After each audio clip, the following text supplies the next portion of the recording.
Hi everyone, welcome to our channel. నేను మీ anchor Savitha. ఈరోజు మనతో పాటు సీనియర్ జర్నలిస్ట్ దాము బాలాజీ గారు ఉన్నారు. ఆయనతో మాట్లాడతాం. నమస్తే. ఎస్.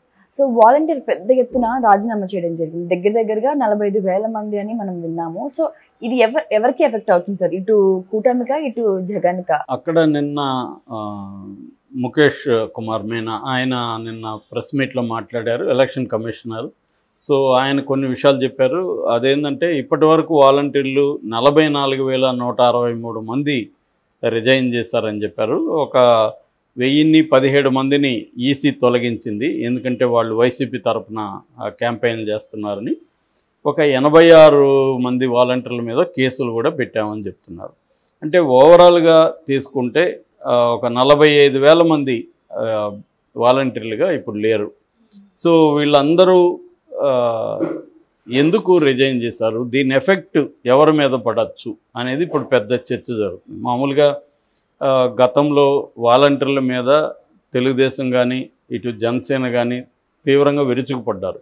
చంద్రబాబు అయితే బిగినింగ్లో ఇదేంటి వ్యవస్థ, వీళ్ళు ఏం చేస్తారు, గోను సంచులు మోసే ఉద్యోగమా, 5,000కి ఏం ఉద్యోగం ఇది, వీళ్ళు ఆడవాళ్ళు మగవాళ్ళు లేని టైంలో వీళ్ళు తలుపులు తడతారు, ఇలాగంతా ఆయన చాలా వ్యంగ్యంగానూ చాలా తక్కువ స్థాయిలో చూసి మాట్లాడినట్టుగా మాట్లాడారు.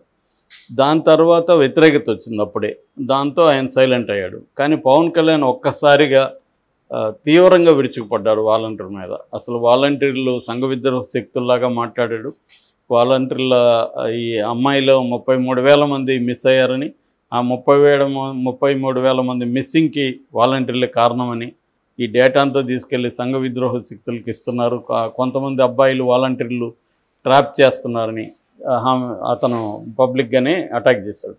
దాంతో మీడియా ఒక్కసారి తెలుగుదేశానికి సంబంధించిన మీడియా ఎక్కడ ఏది జరిగినా వాలంటీర్ హత్య చేశాడు, వాలంటీర్ రేప్ చేశాడు, వాలంటీర్ దొంగతనం చేశాడు, ఇదే హైలైట్ రోజు. అంటే మొత్తం తెలుగుదేశం మీడియా, జనసేన, చంద్రబాబు అందరూ కలిసి వాలంటీర్లని ఒక విలన్స్ లాగా చిత్రీకరించడం, వాలంటీర్ వ్యవస్థని వ్యతిరేకించడం అనేది చేశారు. నిజానికి గ్రౌండ్ రియాలిటీ ఏంటి? గ్రౌండ్ రియాలిటీ ప్రతి వ్యవస్థలో ఉన్నట్టే వాలంటీర్లో కూడా మంచి చెడు అనేవి రెండు ఉంటాయి. డాక్టర్లలో అందరూ మంచోళ్ళు అని చెప్పలేము, లాయర్లు అందరూ మంచోళ్ళు అని, టీచర్లు అందరూ మంచోళ్ళు అని, జర్నలిస్టులు మనమంతా మంచోళ్ళు అని చెప్పలేము. ప్రతి ఒక్కరిలో కొన్ని లోపాలు ఉంటాయి. ప్రతి వ్యవస్థలో కొంతమంది బ్యాడ్ యాపిల్స్ అంటారు, మామూలుగా రాటన్ యాపిల్స్, అవి ఉంటాయి. అంతమాత్రాన ఆ వ్యవస్థని పక్కన పెట్టేయాలని ఎవరు అనరు. ఎందుకంటే బేసిక్గా ఆ వ్యవస్థ ప్రజలకు ఉపయోగపడుతుంది. గవర్నమెంట్ పథకాలని ప్రజలకు అందజేయడంలో ఆ వ్యవస్థ బాగా పనిచేస్తుంది. ముఖ్యంగా కరోనా టైంలో చాలా ఎఫిషియెంట్గా అది పనిచేసింది.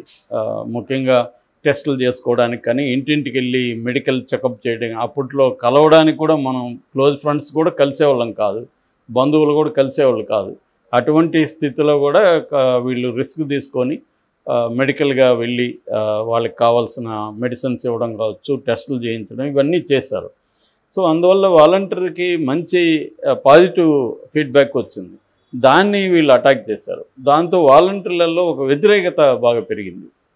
అయితే వీళ్ళు ఎందుకు అటాక్ చేశారు, వీళ్ళకేదో రీజన్ ఉండాలిగా, ఎందుకు అటాక్ చేశారు అనుకున్నప్పుడు ఈ వాలంటీర్లు అందరూ వైసీపీ కార్యకర్తలు, వైసీపీకి ఉపయోగపడతారు. రేపు పొద్దున వీళ్ళ దగ్గర ఎవరి 50 ఇండ్లకి ఒక వాలంటీర్ ఉంటారు కాబట్టి ఆ 50 ఇండ్ల మీద ఎంతో కొంత ఇన్ఫ్లుయెన్స్ ఉంటుంది. అట్లాగే ఆ 50 ఇండ్లకు సంబంధించిన డేటా వీళ్ళ దగ్గర ఉంటుంది. దీని ద్వారా జగన్ దగ్గర ఒక కాంక్రీట్ డేటా ఉంటుంది. అట్లాగే 50 ఇండ్ల మీద పట్టు ఉంటుంది. రేపు పొద్దున ఎలక్షన్లో మనకి పెద్ద ఎత్తున ఇది నష్టం చేకూరుస్తుంది అనేది వీళ్ళ భావన. వీళ్ళ భావనలో వాస్తవం ఉంది. మొత్తం కార్యకర్తలైనా కాకపోయినా మెజారిటీ అయితే వైసీపీకి అనుకూలంగా పనిచేస్తారు. ఇన్ఫ్లుయెన్స్ కూడా ఉంటుంది ఎంతో కొంత. వీళ్ళు చెప్పినంత మాత్రాన 50 మంది వెళ్ళి ఓట్లు వేయరు, కానీ ఎంతో కొంత ఇన్ఫ్లుయెన్స్ ఉంటుంది. రెండోది ఎవరికి ఓటు అయిపోతున్నారు ఇవన్నీ కూడా డేటా జగన్కి అందుతుంది. సో ఏ నియోజకవర్గంలో ఎన్ని ఓట్లు మనకి రావచ్చు, ఎన్ని ఓట్లు ప్రత్యర్థికి వెళ్ళవచ్చు, ఒక రఫ్ అంచనా జగన్కు ఉంటుంది. ఎవరిని పెడితే మనకి అక్కడ బెటరు, ఎవరి మీద వ్యతిరేకత ఉంది, విత్ ఇన్ ద వైసీపీలో కూడా క్యాండిడేట్ మీద వ్యతిరేకత ఉండొచ్చు. అలాగే వాలంటీర్లు ఆ రిపోర్ట్లన్నీ ఇస్తారు. సో ఆ రకంగా కూడా హెల్ప్ అయ్యేది. ఇదంతా వాళ్ళకి అర్థమైంది. కానీ వాళ్ళు ఎంచుకున్న పద్ధతి, దీన్ని ఎలా డీల్ చేయాలో నాకు తెలిసి వాళ్ళకి కన్ఫ్యూజన్ ఉంది, క్లారిటీ లేదు. నిజంగా కూడా అదే ఎలా డీల్ చేయాలి. వ్యవస్థ ఏమో వీళ్ళకి ఇబ్బంది, కానీ వ్యవస్థ ప్రజలకు హెల్ప్ అవుతుంది. దాన్ని ఎలా ప్రజల్లో వ్యతిరేకతను ఎలా తీసుకురావాలి, అందుకని ఈ మెథడ్ ఎంచుకున్నారు. కానీ అది బూమరాంగ్ అయింది.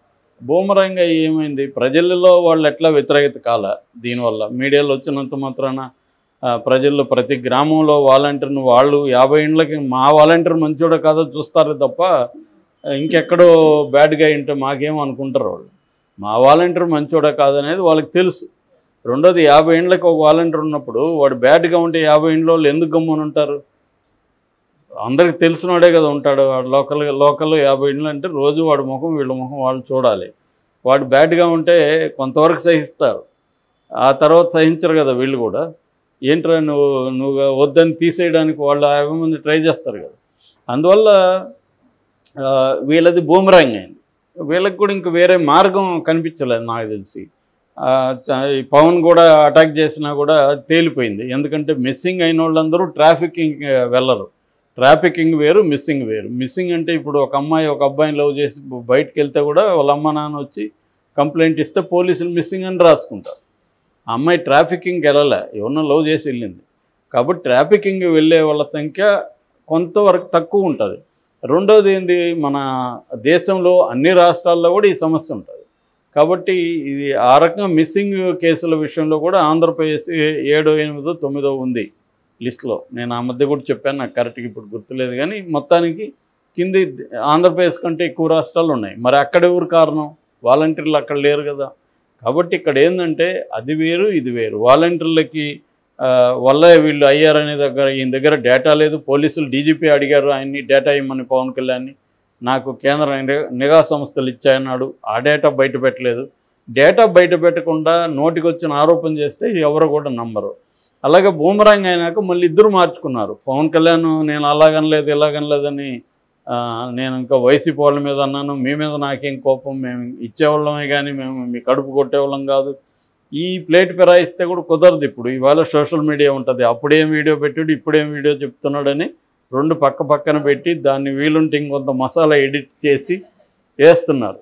కాబట్టి ఇవాళ తప్పించుకోవడానికి లేదు, నేను అట్టనలేదు అంటే కుదరదు. సో అది ప్రాబ్లం అన్నమాట వీళ్ళకి. సో ఇప్పుడు ఏమైంది, వాలంటీర్ల వ్యవస్థను ఎన్నికలకు దూరం చేయాలని సిటిజన్స్ ఫర్ డెమోక్రసీ అనే ఒక సంస్థ కోర్టుకి వెళ్ళింది. అంటే హైకోర్టు నుంచి ఇక్కడ హైకోర్టు, ఢిల్లీ హైకోర్టు, సుప్రీంకోర్టుకి వెళ్ళింది. కోర్టుల్లో వీళ్ళకి అనుకూలంగా రాలేదు, ఎందుకంటే ఎలక్షన్ కమిషన్కి వదిలేసింది కోర్టు. ఎలక్షన్ కమిషన్కి వెళ్ళారు. ఎలక్షన్ కమిషన్ వీళ్ళు దూరం పెట్టింది. దూరం పెట్టడం వల్ల లాస్ట్ టైం పెన్షన్ ఇబ్బందులు వచ్చాయి. ముసలి వాళ్ళంతా ఎండలో వెళ్ళి వెయిట్ చేయాల్సిన పరిస్థితులు. దీనివల్ల జనంలో కూడా ముఖ్యంగా ముసలివాళ్ళలో విపరీతమైన వ్యతిరేకత వచ్చింది తెలుగుదేశం మీద. దాన్ని ప్లాన్డ్గా వైసీపీ ఇంకా పెంచింది. దానికి గాలి కొట్టి బాగా ఫైర్ చేసి పెంచారు. ఆ కష్టాలను ఇంకా చూపించారు. 33 చనిపోవడానికి వీళ్ళే కారణం అన్నారు. రెండోది ఆ సిటిజన్స్కి మాకు సంబంధం లేదంటే కుదరదు, ఎందుకంటే దాంట్లో ఉన్న వాళ్ళందరూ వీళ్ళోళ్ళే. దాంట్లో ఉన్న నిమ్మగడ్డ రమేష్ కుమార్ ఎవరు, తెలుగుదేశం సపోర్ట్ చేసిన వ్యక్తే. దాంట్లో ఉన్న మన్నవ నాగేశ్వరరావు ఎవరు, ఒకప్పుడు సిబిఐ ఆఫీసరు, ఆయన మాట్లాడితే తెలుగుదేశం సపోర్ట్ చేస్తాడు, ట్వీట్లు పెడుతుంటాడు. సో కాబట్టి ఇలాగా ఇంకా వేరే వాళ్ళ పేర్లు నాకు గుర్తులేవు, జడ్జెస్ ఇలా ఉన్నారు, సుబ్రహ్మణ్యం ఇలాంటి వాళ్ళు ఉన్నారు. ఏదైనా వైసీపీకి యాంటీగా ఉండి తెలుగుదేశానికి ప్రోగా ఉన్నోళ్ళే అది పెట్టారు. సో క్లియర్గా ఇది చంద్రబాబే జయించాడు, చంద్రబాబు ఇలాంటివి చాలా చేస్తుంటాడు అనే దాన్ని వీళ్ళు తీసుకెళ్లారు. సో ఈ క్రమంలో ఇప్పుడు జగన్ ముందుగానే ఒక ప్లాన్ వేసుకున్నాడు. అదేంటంటే ఎన్నికల టైంలో వాలంటీర్లు రిజైన్ చేసేసారనుకో, అప్పుడు మళ్ళీ వాలంటీర్ల మీద కంట్రోల్ ఉండదు. రేపు పొద్దున వాళ్ళని బూత్ ఏజెంట్లుగా పెట్టుకుంటాడు జగన్. ఆ 50 ఇండ్ల వాళ్ళు మళ్ళీ ఇన్ఫ్లుయెన్స్ చేస్తారు కదా వీళ్ళు. సో ఇదేంటంటే డబుల్ ఎడ్జెడ్ వెపన్ లాంటిది వాలంటీర్ వ్యవస్థ. వాళ్ళని వ్యతిరేకించలేరు, వ్యతిరేకించకుండా ఉండలేరు ఎవరు ప్రతిపక్షాలు. అటువంటి ఒక సిస్టమ్ని జగన్ తీసుకొచ్చాడు. అది ఖచ్చితంగా ఇబ్బందే. ఇప్పుడు ఈ 45,000 మంది వాలంటీర్లుగా లేరు కాబట్టి వాళ్ళందరూ ఖచ్చితంగా జగన్ వైపు పనిచేస్తారు. ఇంకా కూడా ఇంకో 50,000 నుంచి 1,00,000 మంది రిజైన్ చేస్తారు అంటున్నారు. వీళ్ళందరూ రిజైన్ చేసి ఆల్రెడీ జనంలో ఉన్న కొంత వ్యతిరేకత ఏదైతే ఉందో దాన్ని ఇంకా వీళ్ళు పెంచి, ఇంకెందుకంటే నెక్స్ట్ మేలో కూడా ఇవ్వాలి కదా పెన్షన్స్. సో వీళ్ళు కావాలని ఇప్పుడు ఏం చేస్తారు, జగన్ గవర్నమెంట్ జగన్ కంట్రోల్లో లేదనుకోండి, అయినా కూడా వీళ్ళ ఎంత చేసినా కూడా వాలంటీర్లతో అలవాటు అయిపోయింది. ఇప్పుడు వేరే మెకానిజం అంత పర్ఫెక్ట్గా పనిచేయడానికి టైం పడుతుంది ఒకవేళ పెట్టినా కూడా. సో కాబట్టి ఖచ్చితంగా సమస్యలు వస్తాయి. ఆ సమస్యలను వీళ్ళు బ్లోఅప్ చేస్తారు వైసీపీ వాళ్ళు. సో ఆ రకంగా తెలుగుదేశానికి ఖచ్చితంగా ఇది ఇబ్బందికరమైన అంశాల్లో ఒకటి. ఎందుకంటే వాళ్ళకు క్లారిటీగా ముందు నుంచి దీన్ని రేపు ఇప్పుడు మనం అటాక్ చేస్తే వాళ్ళు వ్యతిరేకత వస్తే మనం ఏం చేయాలి ఇవన్నీ ఆలోచించుకోవాలి. అటాక్ చేసేసారు, తెలుగుదేశం మీడియా దాన్ని ఇంకా బ్లోఅప్ చేసేసింది. ఏదైనా ఎక్స్ట్రీమ్కి తీసుకెళ్ళిపోతుంది మీడియా ఇవాళ. రెండు వైపులు కూడా మీడియాకు ఉండే సమస్య, ఒక్కోసారి మీడియా వాళ్ళకి ప్లస్ అవుతుంది, ఒకసారి మైనస్ కూడా అవుతుంది. ఎక్కువ చేసేసి దాన్ని అది ఎఫెక్ట్ పోతుంది అన్నమాట. ఎప్పుడైనా బ్యాలెన్స్డ్గా ఉంటే ఎవరైనా నమ్ముతారు, కానీ నువ్వు రోజు అదే పనిగా నీ మీద నేను అందరికి చాడీలు ఆఫీస్లో చెప్తా ఉంటే నమ్మడం మానేస్తారు. వీడింతేలేరు రోజు చెప్తుంటాడు. అంతే. సో అదే జరుగుతుంది అన్నమాట.